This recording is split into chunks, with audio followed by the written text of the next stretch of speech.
할렐루야. 하나님의 거룩한 성호를 찬양하며 경배합니다. 우리 주님을 사랑하시면 아멘 하시기 바랍니다. 주님을 뜨겁게 사랑하시면 뜨겁게 아멘 하시겠습니다. 오늘 성가대가 구원의 하나님께 감사와 찬양을 영광을 돌렸고 여러분들은 기쁜 마음으로 박수를 올렸습니다. 우리 하나님께 감사의 박수 한번 하겠습니다. 하나님 지난 한 주간도 지켜주시고 예배를 지키게 하시니 감사합니다. 할렐루야. 날마다 하나님을 찬양하며 경배하며 마땅히 예배는 박수를 올리는 줄로 믿습니다. 또 박수 칠 분이 계셔요. 누굴 박수 됐냐면 옆에 계신 분, 좌우 계신 분들을 박수를 쳐드려야 돼요. 왜냐하면 한 주간 내내 무슨 일이 났는지를 모르잖아요. 요즘은 정말 하루하루 살아가는 것도 힘겨울 때가 많습니다. 그런데 한 주간을 믿음을 잘 지키고 예배를 지키고 하나님 앞에 나오지 않았습니까? 사정과 처지는 모르지만 우리가 마음을 다해서 격려하는 마음으로 또 마음을 전해주는 마음으로 힘내세요. 옆에 분 좌우에 한번 박수 한번 쳐주겠습니다. 격려합니다. 사랑하고 축복합니다. 할렐루야. 사실 삶을 살아가면서 누가 나한테 박수 쳐주나요? 평생 가도 나 위해서 박수 쳐주는 거 경험해 보지 못한 분도 많이 계실 수 있는데 이제 우리 교회에 오면 서로 박수 쳐주는 시간을 가지면 좋을 것 같아요. 그리고 또 하나 박수받아 마땅한 분이 있는데 여러분 자신이에요. 한 주간도 잘 견디시고 이기시고 또 오늘 믿음 지켜서 이 자리에 나오셔서 하나님께 예배한다면 여러분은 이 시간 최고의 행복의 시간이고 하나님의 축복하시는 시간인 줄로 믿습니다. 여러분 좀 쓰다드시면서 박수 쳐주세요. 수고 많이 했어. 잘했어. 격려합니다. 할렐루야.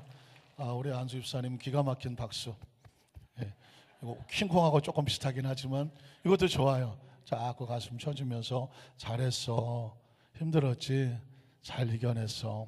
오늘 예배 나오시기 위해서 정말 얼마나 많은 방해가 많았을까요? 그럼에도 불구하고 예배를 지키셨으니 여러분 칭찬받아 마땅하고 박수받아 마땅한 줄로 믿습니다. 잠깐 한번 기도할까요? 하나님 영광의 박수 받으셨습니다. 또 서로 격려하며 힘차게 박수를 치게 하시니 감사합니다. 부족하지만 하나님 앞에 최선을 다하려고 하는 것, 하나님 자신을 용기 내어 격려하고 박수치는 것도 하나님께서 얼마나 기뻐하시겠습니까? 하나님 오늘도 하나님 앞에 나온 우리 성도들에게 이제 하늘을 여시옵소서. 하늘을 여시고 주님의 음성을 들려주시옵소서. 주님의 얼굴을 보게 하시옵소서.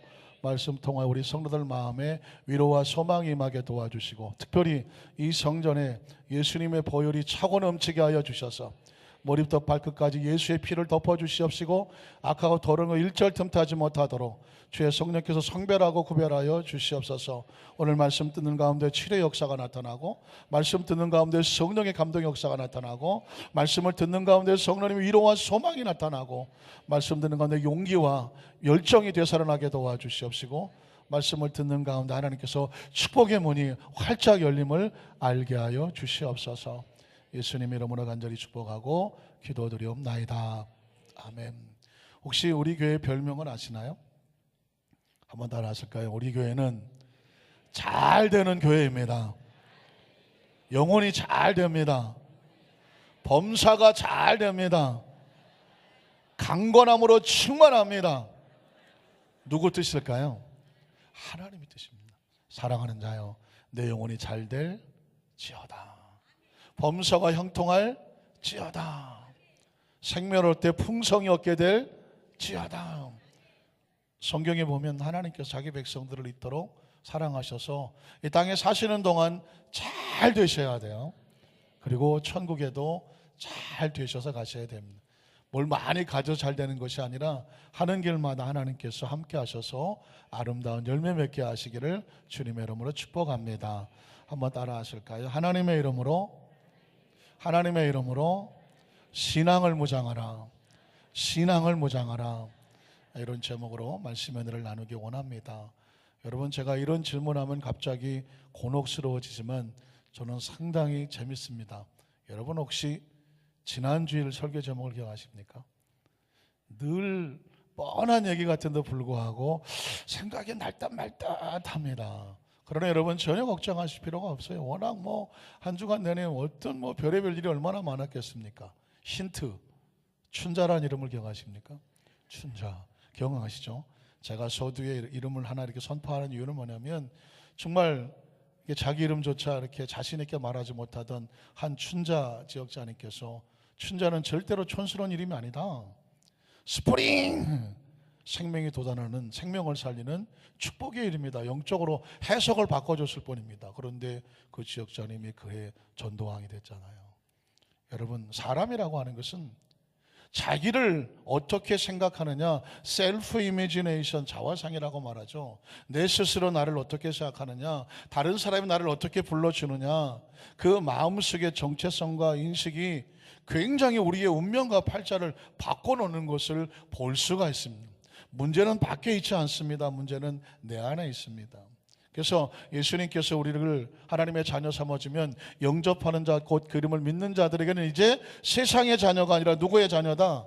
하나님의 자녀면 이름이 바뀌어지죠. 정체성이 바뀌어지죠. 소속이 달라지죠. 운명이 달라지죠. 팔자가 달라지죠. 계획이 달라지죠. 비전이 달라집니다. 왜 하나님께서 이렇게 이름을 소중히 여기시는가 했더니 성경 속에 보니까 하나님이 우리 앞에 나타나실 때 뭘로 보여주시겠어요? 하나님은 눈에 보이지 않습니다. 귀에 들리지 않습니다. 손에 잡히지 않습니다. 그러니 영적인 이 4차원에 계시는 시간과 공간을 초월하신 하나님이 우리가 어떻게 그 하나님을 알 수가 있겠습니까? 그래서 성경에 보면 믿음의 선배들이 하나님을 만날 때 하나님을 어떻게 하시더라?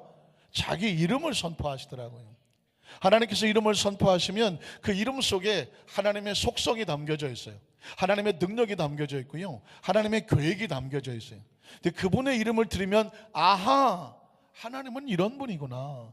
한번 따라 하실까요? 아하. 굉장히 중요한 거예요. 아하. 깨달아지면 하나님을 알게 되는 것입니다.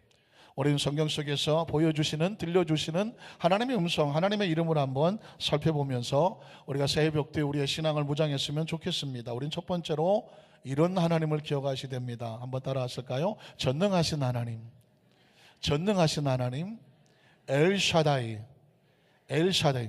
오타가 났네요. 엘로힘이라는 이름도 있는데 오늘 제가 여러분에게 강조하고 싶은 이름은 엘샤다이입니다. 물론 성경에는요, 하나님의 이름이 굉장히 다양하게 나옵니다. 아까 자막에 떴던 엘로힘 하나님은 가장 많이 나오는 이름 중에 하나예요. 천지를 창조하셔서 전능하신 하나님의 이름이 엘로힘이에요. 근데 또 하나 이름이 뭐냐면 야훼. 야훼를 많이 들어보셨죠? 야훼 하나님은 뭐냐면 이스라엘 백성을 애굽에서 건져내시는 하나님. 한번 따라하실까요? 우리를 건져내시는 하나님. 그래서 전능하고 능력 있는 창조주 하나님은 엘로힘 하나님, 그리고 건져내신 하나님은 야훼 하나님. 그래서 이스라엘 백성들은요, 자신들의 이름에다가 하나님의 이름을 넣기를 아주 소중히 여겼습니다. 그래서 엘자 들어간 이름 많죠? 엘리야, 엘리사, 다니엘, 분이엘, 엘리. 이 엘자가 들어가는 것들은 그 이름에는 전부 하나님의 이름이 담겨져 있습니다. 또 반대로 야 들어간 야훼 하나님이죠. 이사야, 느헤미야, 뭐 있나요? 스바냐. 야자가 들어가는 것은 전부 다 야훼는 나의 구원이시다. 또 엘자가 들어가는 것은 전능하신 하나님이 나와 함께 하신다. 이런 의미를 담겨져 있어요. 그런데 그 이름 가운데 또 하나 아주 중요한, 오늘 선포되신 이름이 하나가 뭐가 있냐면 엘샤다이가 있다는 것입니다. 한 번만 더 따라 할까요? 엘샤다이.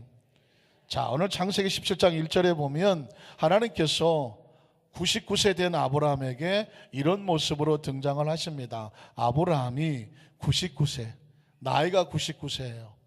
인간적으로 이제 다 내려놓았어요. 그렇죠?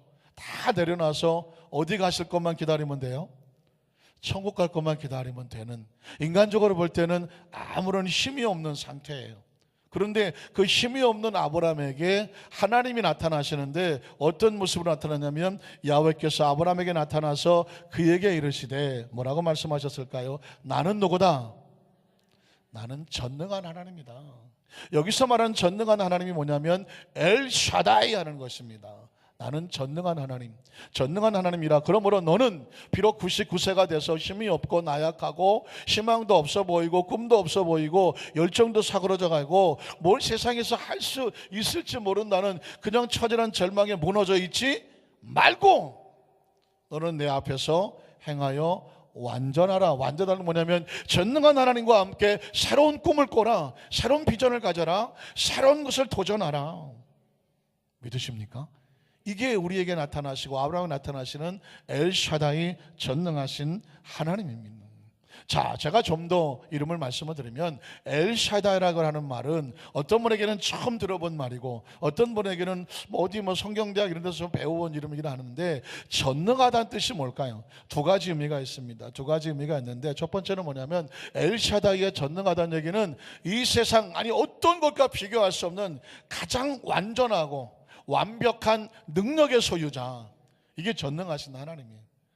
인간은 전능할 수가 없죠. 그런데 인간이 상상할 수 있는 그 이상으로 그 어떤 것과도 비교할 수 없는 가장 완전하고 완벽하신, 그 어떤 것도 못하실 것이 없는 그분을 전능하신 하나님 엘샤다이라고 말하는 것입니다.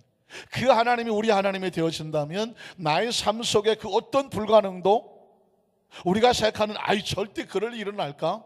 그 일어날까 하는 것을 일어나게 하신 하나님, 그 하나님이 누구라고요?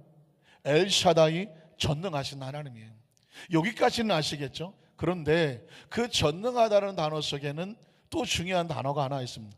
원래 이 샤다이라고 하는 말은 어디서 나왔냐면 어머니의 가슴에서 나온다, 그런 의미를 가지고 있습니다. 혹시 그런 얘기 들어보셨습니까? 여성은 약하지만 누구는 강하다? 어머니는 강하다라고 말하죠. 자, 여성과 어머니는 이야기가 좀 다릅니다. 여성스럽다는 단어와 어머니의 속성은 다르다는 거죠. 어머니는 자기 새끼를 위해서, 자기 자식을 위해서 상상할 수 없는 능력을, 그 이상을 쏟아부으는 그런 어떤 존재적인 의미를 어머니는 가지고 있습니다. 그러니까 어머니는 자식을 위해서 못할 것이 있다 없다? 못할 것이 거의 없어요. 자기가 할 수 있는 것을 다 해요. 왜 그럴까요? 그 속에서 절절하게 나오고 있는 사랑 때문에 그렇습니다. 사랑 때문에. 그것을 모성 본능이라고도 말하죠. 대가 없는 아가페 사랑이라고 말합니다. 사랑 때문에. 그런데 그 사랑이 어디서 나왔냐면 하나님의 전능하심에서 나왔어요. 그러니까 그 전능한 능력을 가지고 자기 백성을 사랑하시되 그 어떤 것도 끊어낼 수가 없어요. 하나님께서 우리를 향하신 사랑을 막을 길이 없어요. 그래서 그 능력은 전능하시다는 것입니다. 세상의 어머니도 자기 자식을 사랑하는데 악착같이 끝같이. 저는 어느 화재 현장에서 한 어머니가 아이를 끌어안고 나오는데 나중에 보니까 그 어머니는 얼굴에 몸몸에 화상을 입어서 엉망진창이 됐는데 그 품속에 끌고 나온 아이는 점 하나 티끌 하나 다치지는 않았어요. 어떻게 그렇게 할 수 있었을까요? 떨어지는 불똥이나 이 모든 걸 누가 막았어요? 어머니가 막았어요. 그걸 끌어안고 온몸으로 그 불똥 속에서, 불구덩이 속에서 뛰쳐나왔어요. 손발이 일그러지고 온몸이 화상을, 전신 화상을 입어도 멈추지 않았어요. 뛰쳐나왔고 대굴대굴 굴러서 나왔어요. 왜 그랬을까요?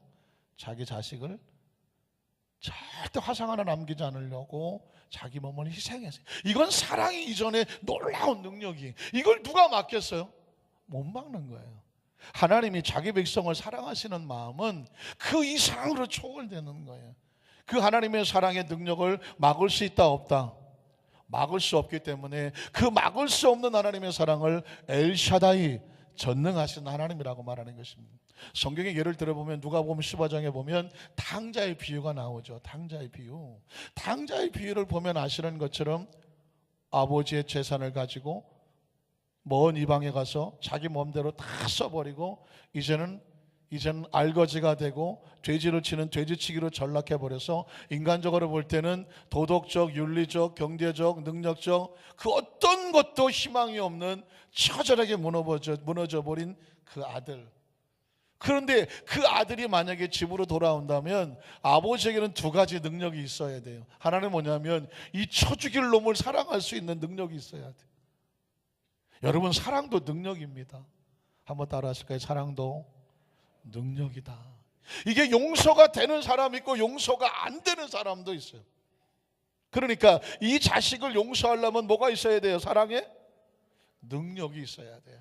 사랑의 능력이 있어요. 또 하나는 뭐냐면 이 처절하게 무너져고 깨져버리고 실패한 이 자식을 회복시킬 수 있는 능력이 있어야 돼요. 아버지는 자, 이 아들이 아버지께로 돌아옵니다. 돌아올 때 생각하니까 이유는 딱 하나예요. 여기다간 죽겠으니 아버지 밑에 가서 그냥 밥이라도 어떻게 얻어먹고 목숨만 부지하자, 그렇게 오는 거예요. 용서와 사랑은 언감생심 기대도 못해요. 그래서 아버지 앞에 올 때도 정말 쭈그리고 와요. 그리고 아버지 앞에 꼬꾸라져서 뭐라고 말해요? 아버지, 내가 하늘과 아버지 앞에 죄를 범했으니 내가 감히 용서를 바랄 수 없는 놈인 줄 압니다. 그러니 나를 품꾼의 하나로, 종들 중에 하나로 삼아주셔서 그저 먹을 것만 주시면 제가 감지덕지하겠습니다라고 말합니다. 그게 정상이죠. 그런데 아버지가 어떻게 해요? 그 아들이 멀리서부터 오는 걸 보고 버선발로 달려나가서 그를 끌어안아 버립니다. 그를 끌어안아 버립니다. 이 아들이 뭐 하다가 왔어요? 돼지치기 하다 왔어요. 머리부터 발끝까지 온몸에 돼지똥으로 범벅을 했다니까요. 여기저기 덕지덕지 묻었다니까요. 눈물이 흘러갖고 막 똥내이 막 똥물이 흐른다니까요. 근데 이 아버지는 그 아들을 붙잡고 얼굴을 부비고 막, 이 자식이 살아왔어, 이 자식이 살아왔어. 아들을 붙잡고 너무너무 좋아요. 얼굴에 뭐가 흐르는데? 똥물이 흐르는데. 그것도 돼지 똥물이 흐르는데. 그 돼지 똥물이 아버지의 사랑을 막아요, 못 막아요? 못 막아요. 그건 전혀 문제가 되지 않아요. 내 새끼가 살아왔다는 거, 그거 하나에 아버지의 사랑이 폭포수처럼 쏟아지는, 이게 어마어마한 사랑. 왜 예수님이 이런 탕자의 비유를 성경 속에 기록하고 우리에게 보여주고 있을까요? 저와 여러분이 세상에서 땅의 삶을 살면서 감히 하나님 앞에 나올 수 없는, 정말 머리부터 발끝까지 똥칠을 한 것 같은, 내가 내 자신을 바라봐도 그 죄로 인한 부끄러움으로 나올 수가 없다고, 내가 어떻게 감히 언감생심 하나님. 그러나 그것을 초월하시는 전능하신 하나님이에요. 그 사랑의 능력은 이 모든 것들을 아랑곳하지 아니하고 끌어안아주고 품어안아주고, 믿으십니까? 그 사랑과 용서를 품어주시는 거예요. 저와 여러분이 하나님 앞에 나올 때는 우리를 계산하지 않아요. 오라, 그냥 와. 네, 제가 주홍 같고 진홍 같아도 내가 흰 눈보다 양털보다 더 희게 만들어 주겠다는 건 뭐냐면 그분의 사랑의 전능하심이에요.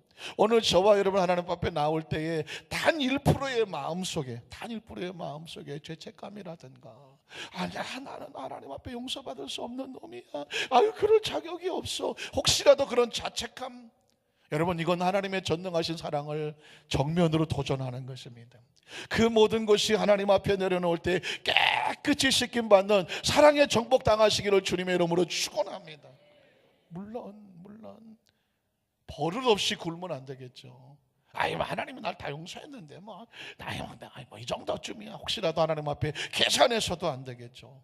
그 받은 은혜에 늘 감사해서 그 전능하신 사랑의 복종에 끌려서 정복당하는 그런 성도가 되기를 주님의 이름으로 축복합니다. 아버지는 그렇게만 하는 게 아니잖아요. 그 아들을 보고 어떻게 합니까? 종들을 불러서 그를 씻겨내죠.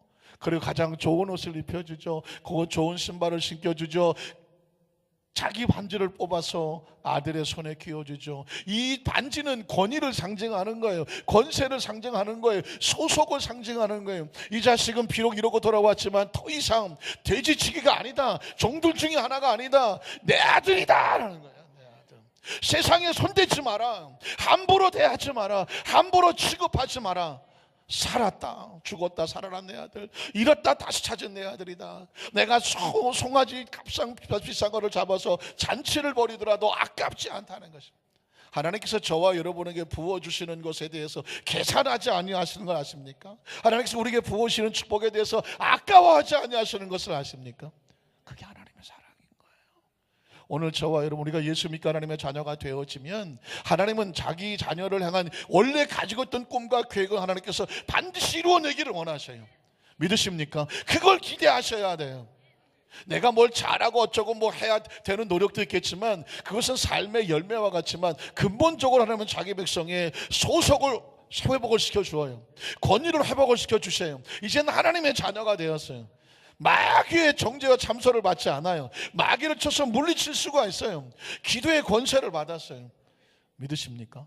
그러니까 이 시간 저와 여러분의 마음속에 아브라함에게 나타나셨던 엘샤다이, 전능하신 하나님께서 왜 99세에 대한 나약한 노인의 앞에 나타나셔서 하나님이 자신을 엘샤다이라고 말할까요? 너 자신을 바라보지 마. 네가 무슨 능력이 있고 집안이 좋고 백이 있고 네가 무슨 돈이 많고 네가 재주가 있어서 그 인생의 삶이 어떤 것이 펼쳐지는 것이 아니다. 이제부터는 내가 너와 너의 삶을 만들어 갈 것이다. 믿으십니까? 죽은 것 같았던 사례의 태가 열릴 것이고 아브라함의 몸에 생기가 돌아갈 것이고 그리고 자식을 얻게 될 것이고 그리고 그 자식을 통해서 하나님의 역사를 이루어 주실 것이고 네가 복의 근원이 될 것이고 복을 받아서 내 이름이 하늘의 별처럼 빛나고 자손이 땅의 무릇처럼 맑게 될 것이다. 믿으십니까? 하나님 앞에 나올 땐 이런 기대로 나오는 거예요. 여기는 인간의 계산이 되는 곳이 아니에요. 여러분이 마음으로 생각하는 곳이 아니에요. 여기는 하나님을 만나는 곳이에요. 그분의 이름이 선포되는 곳이고요, 그분의 역사가 나타나는 곳이에요. 이게 예배라는 것이에요. 여러분, 오늘 이 전능하신 하나님이 여러분의 마음속에 꽉 들어차셔서 이 사랑과 권세가 나를 붙잡고 있구나, 이 은혜가 넘치시기를 주님의 이름으로 축복합니다. 이 하나님을 가슴에 품게 되면은요, 여러분이 만나야 될 또 한 분의 하나님이 있어요. 그것은 뭐냐면 야훼 이레. 한번 따라 하실까요? 야훼 이레. 야훼 이레. 예비하시는 하나님, 예비하시는 하나님. 이 전능하신 하나님에 대한 엘샤다이를 갖다가 마음속에 딱 무장하게 되면 이제 우리 속에서 우리 하나님은 예비하신 하나님이네. 그 하나님을 경험하고 체험하고 뭐 할 수 있게 되느냐? 간증할 수 있게 됩니다. 창세기 22장 7절을 한번 보겠습니다. 창세기 22장 7절에 보면, 여러분, 창세기 22장 하면 아브라함과 이삭과 대화가 나와요. 아브라함과 이삭과의 대화. 아브라함이 이제 하나님으로부터 파이널 테스트, 마지막 시험을 치러요. 저와 여러분이요, 늘 하나님이 우리를 테스트하셔요. 한번 따라 하실까요? 하나님은 날마다 우리를 뭐 하신다? 테스트하신다. 테스트하세요. 왜 테스트하시냐면 그만한 축복을 받을 만한 믿음의 그릇을 준비하고 있는지를 항상 확인하세요. 우리가 어떤 이 무거운 물건을 누려고 하면 바닥 두드려 봐야 돼요? 안 두드려 봐야 돼요? 두드려 봐야 돼요. 제가 이 종을 갖다가 여우에 꽃꽂이에 올려놓으면 어떻게 되겠어요? 저 꽃에다가 종 올려놓으면 너무 이쁘겠죠? 안 이뻐요? 너무 이쁠 것 같은데? 그래서 제가 이쁘겠다 그러면서 저 꽃꽂이에 올려놓으면 꽃꽃이 어떻게 될까요? 박살나시지. 그럼 뭘 계산 안 한 거예요? 이 정도 무게를 올리려면 바닥에 뭐가 있어야 돼요? 받침이 있어야 돼요. 하나님의 축복은 마치 종과 같아요. 여러분이 그 축복을 받을 만한 믿음의 그릇을 준비해야 돼요. 여러분이 막 꽃처럼 연약한데 거기다가 주여 큰 축복을 주시옵소서, 큰 능력을 주시옵소서, 받아도 힘들어. 받아도 힘들라니까요. 받을 만한 것을 준비를 하셔야 되는 거예요. 아브라함을 믿음의 조상으로 만들라니까 이게 왔다 갔다 이리저리 헷갈리면 믿음의 조상 될 수 있어요, 없어요? 될 수가 없어요. 그래서 아브라함의 믿음을 단단하게 마지막 이만한 축복을 받을 만하냐 싶어서 뭘 시키냐면 마지막 테스트를 시키는데, 그것은 뭐냐면 네의 가장 소중한 100세에 낳은 그 아들, 이제 120세가 된 아들을 갖다가 내 앞에 번제로 내가 지시한 산에 가서 드려라는 거예요. 사실 하나님의 시험은 아주 간단해요. 하나님인가 내가 가장 소중히 여기는가, 둘 중에 하나예요. 한번 따라 하실까요? 질투하신 하나님. 여러분의 삶 가운데 가장 소중한 게 누굴까요? 하나님. 우리 저 여성 동지들은 하나님 그러는데요, 남자들은 시간이 지나갈수록 마누라, 여보. 그래서 점점 세월이 지나갈수록 부인이 집 나가는 걸 이렇게 뭐 외출하고 이러면 불안해지기 시작한다고 하지 않습니까?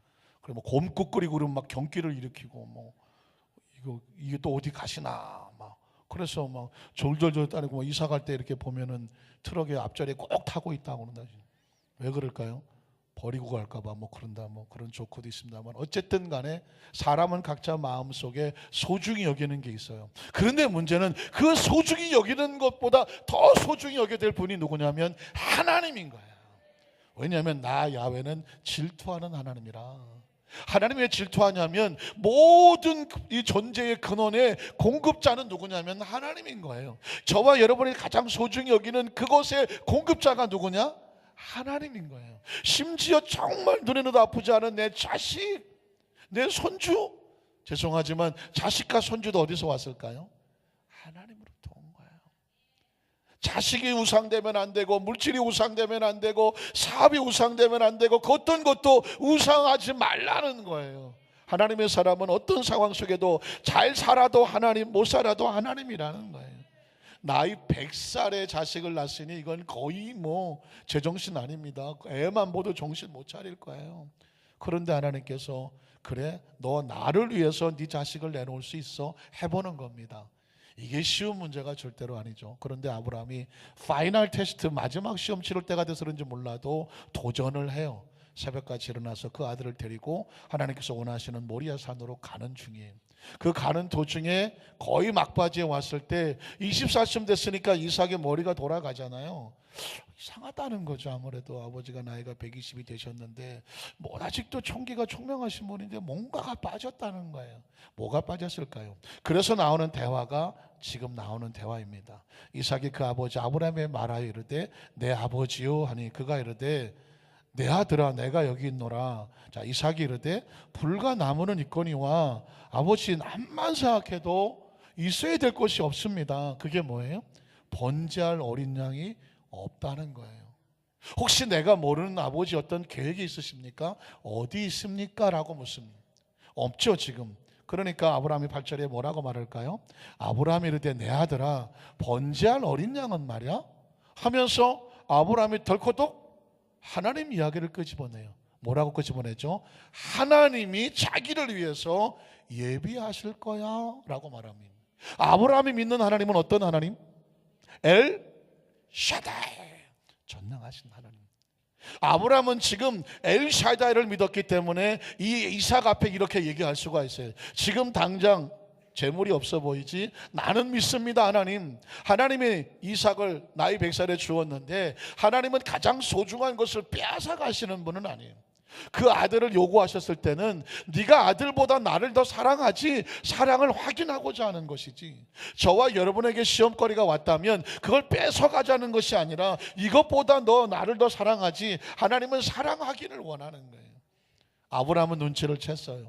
그래서 하나님은 내가 하나님을 더 사랑하기를 원하시는 걸 알기 때문에 말씀에 순종하기를 원한다. 그러면 하나님은 전능하신 하나님이라 그 양은 누가 준비하실 것이다? 하나님이 준비할 거다. 엘샤다이가 머리에 박혀 있으니까 자기 아들 앞에 당당하게 말합니다. 아들아, 어린 양은 걱정하지 말자. 눈에 안 보이고 귀에 안 들고 손에 잡히지 않지만 저 모리아산 꼭대기에 가본 적은 없지만 걱정하지 말자. 그 미래는 누가 역사하신다? 누가 준비하신다? 하나님이 준비하신다. 이게 믿음인 거예요. 사랑하는 성도 여러분, 인간은 단 5분 앞도 몰라요. 여러분도 모르죠?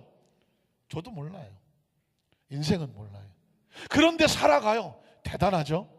한치 앞을 모르겠는데 열심히 씩씩하게 살아가요. 한 해에 여러분 새 정초에 점치는 사람이 1000만, 2000만이에요. 우리나라 거의 점공화국이에요. 점공화국 막 개나 소나 다 점치고 다녀요.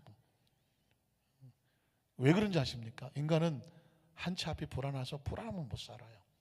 그래서 여러분, 하나님은 크리스찬들에게 점을 치는 것이 아니라 놀라운 미래의 축복을 주셨죠. 그건 믿음을 주신 거예요. 하나님이 예비하신다는 거죠. 지금 아브라함은 우리에게 새 벽 뒤에 그걸 외치고 있습니다. 사랑하는 안산교회 성도 여러분, 여러분의 앞에 미래가 보이지 않습니까? 번제할 어린 양은 어딨냐고 막 지금 가정과 사업과 직장에서 불안해 하십니까? 아브라함이 선포합니다. 사랑하는 아들아, 염려하지 마라. 하나님께서 친히 자기 백성을 위해서 누가 준비하시리라? 하나님이 준비할 거다. 그럼 어떻게 해야 돼요? 믿음으로 나가는 거죠. 놀랍게 나갑니다. 그러면서 두 사람이 함께 나아가서 그 다음 9절 10절에 보니까 하나님이 그에게 일러주신 곳에, 이걸 순종이라고 말해요. 내 마음대로 가는 것이 아니라 하나님이 그에게 일러주신 곳에 이른지라. 이 아브라함이 그곳에 제단을 쌓고 하나님 말씀하신 대로 나무를 버려놓고 그의 아들 이삭을 결박하여 하나님 말씀하신 대로 제단 나무에 놓고 뭐 하려고 해요? 손을 내밀어 칼을 잡고 그 아들을 잡으려고 해요. 이것이 저 유명한 아브라함이 아들 이삭을 잡으려는 장면이에요. 쉬울까요? 쉽지 않을까요? 쉽다. 왜 없지? 쉽다. 없죠. 쉽지 않다. 쉽지 않죠. 쉽지 않아요. 어느 부모가 자식의 목에 칼을 대겠습니까? 그런데 여러분, 제 이야기를 듣고 나면 좀 상황이 달라집니다. 제가 어느 목사님의 책을 이렇게 보다가 문득 한 구절을 기억했어요. 한번 따라하실까요? 하나님의 말씀은 불순종하는 것보다 순종하는 것이 훨씬 쉽다. 기억하세요? 하나님의 말씀은요, 불순종하는 것보다 순종하는 게 훨씬 쉽다는 거예요. 만에 하나 아브라함이 그 얘기를 듣고 하나님 난 못해요, 싫어요, 그 아들 이삭을 데리고 도망을 쳐요. 언제까지 도망 다녀야 돼요? 죽을 때까지 도망 다녀요. 평생 하나님의 낯을 피해서 도망 다녀야 돼요. 불순종하면 그 죄책감과 그 하나님의 심판이 두려워서 도망쳐야 되는 거예요. 평생 도망 다녀야 돼. 제가 미국에 있을 때 어느 날 그 철회 예배 한 번도 안 빠지던 권사님 한 분이 철회를 안 나왔어. 기적적이죠. 한 번도 안 빠지는. 그래서 주일날 왔길래 권사님 지난 철회 예배 왜 안 나오셨더니 고개를 푹 숙이면서 아유 목사님 지난 철회 예배 때 저 비가 엄청 나왔. LA는 비가 잘 안 오는 곳인데 그날따라 철회 예배 비가 엄청 쏟아져. 비 왔죠. 그 정도 아니 근데 천둥 번개가 잘 안 치던 천둥 번개가 치니까 덜커덕 겁이 나더래. 덜커덕 겁이 나고 아이고 하나님 그러면서 도로 들어갔다는 거예요. 그러니까 우리가 알지 못하는 뭔가가 있는 것 같아. 그러니까 천둥 번개가 치니까 아이고 죽었구나 그러면서 다시 집으로 들어가서 철회를 못 나왔다는 거예요. 그래서 제가 그러시냐고 이제 더 이상 묻지는 않았어요. 무슨 사정인지를. 근데 사람은요 죄 짓고는 못 사는 거예요. 못 사는. 근데 아브라함이 이삭을 데리고 평생 숨어 다니려면 살겠어요, 못 살겠어요? 못 살아. 차라리 그냥 갖다 맡기는 게 훨씬 편해. 하나님 시킨 대로 순종하는 것이 훨씬 낫겠나이다. 여러분 이거 굉장히 중요한 말입니다. 저와 여러분이 불순종과 불순종하면 순종이 어려울 것 같지만요 불순종은 더 어려워요. 어차피 불순종이 더 힘들 것 같으면 뭐 하는 게 낫다? 순종하는 게 나아. 아브라함은 아마 이제 나이가 120세 되니까 뭐 불순종 힘들어. 아이고 귀찮아. 순종하는 게 훨씬 나아. 그래서 그 아들을 순종하면 내려놓은 것입니다. 근데 여러분 보십시오. 순종하는 게 훨씬 낫잖아요. 그 다음 절에 보니까 뭐라고 되어 있나요? 11절로 12절에 보니까 야훼의 사자가 하늘에서부터 그를 불러 이르시되 뭐라고 말해요? 아브라함 아브라함 하시는지라 아브라함이 이르되 내가 여기 있나이다 하매 사자가 이르시되 그 아이에게 내 손을 대지 말라. 그에게 아무 일도 하지 마라. 그건 내 뜻이 아니다. 내 뜻은 뭐냐? 내가 네 아들 내 독자까지도 내게 아끼지 아니하였으니 내가 이제야 내가 하나님을 경외하는 줄을 어떻게 알았다고 말합니다. 그러니까 그 다음 13절 14절에 이런 말이 나오는 거예요. 아브라함이 눈을 들어 살펴본 중 한 수양이 뒤에 있어요. 누구 말대로? 아브라함의 믿음대로 뿌리스풀에 걸려 있는지라. 그래서 아브라함이 가서 그 수양을 가져다가 아들을 대신하여 번제로 드렸더라. 그래서 그건 이름을 뭐라고 불렀더라? 야훼 이레. 예비하신 하나님. 말씀에 순종하고 나가면요 축복의 문이 열려요. 믿으십니까? 이게 엘샤다이를 믿으면, 전능하신 하나님을 믿게 되면 삶 속에 야훼 이레 하나님 말씀을 순종하게 되고 그 하나님을 경험하게 돼요. 저는 우리 안산교회 성도들이 꼭 이 엘샤다이 전능하신 하나님과 그 야훼 이레 하나님을 믿고 지금 막혔다고 절망하지 않게 되시기를 주의 이름으로 축복합니다. 제가 1995년도에 94년도에 조영희 목사님 비서실장을 하고 95년도에 나이 30대예요. 순복 원당교회라는 곳에서 담임 목사로 발령을 받았어요. 그 교회가 한 1,500명 되던 성도가 한 1, 2년 사이에 600명으로 다 깨져나리 갔어요. 교회가 막 너무 힘들고 어려워졌어요. 그런데 그 교회에 조 목사님이 3시간을 기도하시고 나이 30대 지금 목사 안수 받은 지 3년밖에 안 된 저를 갖다가 그 교회 발령을 해서 가서 수습을 하라는 거예요. 가보니까 난리가 났어요. 어디서부터 어떻게 손을 대야 될지 모르겠어요. 제가 30대 아직 여러 가지 부족한데 할 수 있는 건 하나밖에 없더라고요. 눈물로 매달리는. 매일 저녁 기도회를 선포했어요. 그랬더니 감사하게도 그 젊은 목사가 매일 저녁 부르짖는 것이 안 돼 보였는지 성도들이 꾸역꾸역 모여갖고 매일 저녁 300명씩 모여서 기도를 했어요. 마치 기도원 용사와 같았어요. 교회를 위해서, 목사님을 위해서 우리가 기도하자. 그래갖고 매일 저녁 300명이요. 300명. 여러분 쉽지 않아요. 여러분 만약에 우리가 기도회를 하자고 저녁마다 기도회를 선포하면 매일 저녁 300명 모일까요? 아유 목사님 나 바빠요. 할 일도 많고 애가 어쩌고 남편이 어쩌고 뭐 해야 되고 쉽지 않아요. 그런데 하나님의 일이라고 하고 교회를 위해서 기도해야 된다고 생각하니까 300명이 매일 저녁을 하루도 빠짐없이 몰려요. 눈물로 기도. 결국 100일 만에 교회 문제가 잘 안정이 됐어요. 그 100일 만에 제가 취임 예배를 드렸어요. 이제 교회가 안정이 됐나? 그런데 한 몇 개월 지났는데 덜커덕 더 큰 일이 생겼어요. 그건 뭐냐면 그 교회가 전세가 4억 2천으로 있었는데 지하 1층 그다음에 지상 2층 3층이 상가 건물에 다 낡아 깨져서 옆으로 금이 가서요. 그 고양시 쪽에 탱크가 얼마나 많이 지나가요. 밤에 탱크 지나가면 건물이 떴다 앉았다 해요. 막 굉장히 막 그런 곳이었어요. 그런데 전세 계약을 바꿀 때가 됐는데 그 주인을 건물주를 찾아갔어요. 제가 사진 가져올래다 말인데 건물주가 딱 가서 보니까 어떻게 생겼냐면 혹시 금복주 드셔보셨나? 금복주. 머리 하나도 없고 막 이렇게 주지 스님 같이 갖고 이 옆으로 이렇게 앉아 계신 딱 그분이 앉아 계신. 나는 어디 무슨 절에 주지 스님이 와서 앉아 계신 줄 알았어요. 이쪽 앉아 계시는데 제가 새로운 담임 목사라고 인사드리고 전세 계약 이거 갱신해야 되는데 어떻게 했으면 좋겠냐 했더니 이 사람이 뭐라고 말하냐면 새로운 계약서를 딱 디미는데 보니 1억 5천을 더 올려달래요. 4억 2천에 1억 5천을 더 올려주면 이제 막 교회 수습한 지 얼마 안 되는데 제발 좀 한 5천만 원만 할 수 있도록 좀 깎아주시면 안 되겠습니까? 했더니 이 금복주가 딱 집어 던지는 거예요. 그러면서 1억 5천을 올려주든지 아니면 나가시오. 그 집어 던진 계약서를 붙잡고 다음에 오겠습니다 하고 제가 나왔어요. 피눈물을 흘렸어요. 오면서 전사님 운전한 차를 타고 오는데 그 차 안에서 막 눈물이 하염없어요. 하나님 이제 우리가 어디로 갑니까? 저 금복주가 나가라고 저렇게 인상을 팍팍 쓰고 앉아있는데 근데 여러분 하나님의 사람의 눈물을 하나님은 기억하십니다. 갑자기 화정 지역 쪽에 새로 신도시가 생기고 거기에 지하철역이 생긴다는데 거기를 가고 싶은 마음이 딱 들더라고요. 그래서 차를 글로 돌리자 예상치 않게 그냥 가자 구경하러 가자. 근데 거기서 한 안수 집사를 만나요. 그 집사님이 부동산을 하신 분이에요. 그럼 날대로 서로 인사를 하고 그랬더니 아유 목사님 잘 오셨어. 부동산 업자니까 어떻게든지 혹시 교회 하나 자리 봐달라고 하면서 교회 자리가 하나 나온 데 가서 보시자고 그래요. 그래서 뭐 마음도 서글프고 금복주도 그냥 속상하고 이래서 거기를 갔더니 노원순복음교회 집사님들이 화정역 앞에다 건물을 크게 지으면서 공사를 하고 있어요. 그랬더니 제가 가니까 인사를 막 하더니 목사님 고민이 하나 있는데 그 화정에 따로 300평 되는 자기가 이 상가 말고 또 하나 건물을 지어서 8층 꼭대기에다가 교회를 앉혀놨다는 거예요. 자기 옛날 아는 목사님 그 교회 하시라고 자리를 마련했더니 그 목사님이 나는 화정은 싫다 일산 신도시 가겠다고 나가버렸대. 비어있대. 혹시 글로 오시면 안 될까요? 글로 오시면 안 될까요? 그 순간에 갑자기 금복주 너씨도 죽었어 너는 이제. 그래서 얼마나 되냐고 그랬더니 거기에 4개 층을 주는데 40억이라고. 전세 4억밖에 없는데 40억이야. 그랬더니 이렇게 말해요. 목사님 걱정하지 마시고 교회에서 건축 헌금을 하셔서 모아지는 대로 주세요.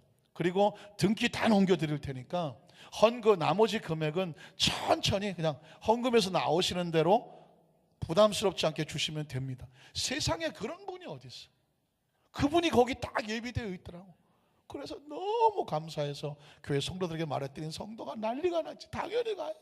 그래갖고 그냥 그 어려운 살림에 다들 건축 건물을 했어요. 한 15억 정도 나온 것 같아요. 가지고 있는 사업 합쳐서 그 얼마나 원안에 맺혔으면 그렇게도 해서 20억을 던져주고 그리고 나머지 20억을 천천히 뭐 등기도 없고 가등기도 없어요. 그래서 그 근저당 솔장도 없어요. 우리가 그냥 주는 대로 받겠다는 거예요. 그렇게 해서 세워진 교회가 순복음 원당교회고 한 4년 만에 성도가 3,000명이 됐어요. 그러니까 우리 하나님 우리 감사 한번 드릴까요? 하나님은요 그때 제가 깨달은 게 있었어요. 여기가 막히니까 금복주가 막으니까 하나님이 새로운 곳에 축복의 문을 열리더라고요. 그때 제 머릿속에 생긴 목회 철학이 있어요. 하나님은 한쪽 문을 막으면 더 좋은 문을 여신다. 새해를 출발하면서 지금 대한민국의 문제도 문제입니까? 우리 모든 세대 문제가 그렇고 현실적인 문제가 뭡니까? 자꾸 막혀요. 자꾸 막혀. 그래서 불안해하고 초조하지 않습니까? 그러나 기억하십시오. 전능하신 하나님은 이미 예비하고 계시고 하나님의 자녀들의 눈물을 보지 못해. 세상은 금복주처럼 우리를 괴롭히지만 하나님은 그것 때문에 또 새로운 길이 열려. 믿으십니까? 꼭 기억하세요. 그러면 우리가 염려할 일이 없어요. 2가지 이름만 기억하면 돼. 엘샤다이 야훼이레. 그분이 하십니다. 2018년을 출발하면서 혹시라도 가슴이 아프고 힘들고 이거 어떻게 해야 되나 염려하십니까? 하나님은 전능하십니다. 그 사랑을 끊지를 못해요. 우리를 향한 사랑을.